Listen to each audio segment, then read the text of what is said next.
are looking to mimic the features of natural shorelines and put them onto artificial structures.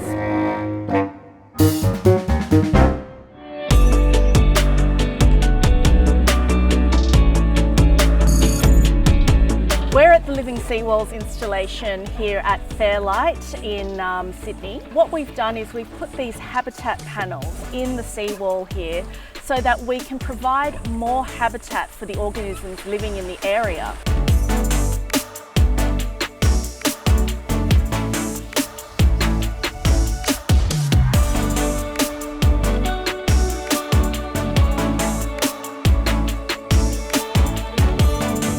Seawalls are habitat panels that we've designed with nature in mind. So the designs on these habitat panels mimic features that you will find on a natural rocky shoreline. We have panels that have rock pools that hold and retain water when it's at low tide.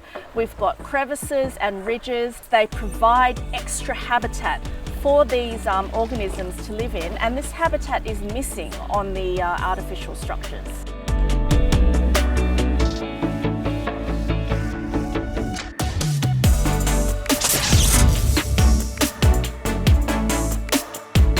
In Sydney Harbour, after only 2 years, we've seen a 36% increase in the number of species inhabiting Living Seawalls habitat panels when compared to plain unmodified flat seawalls.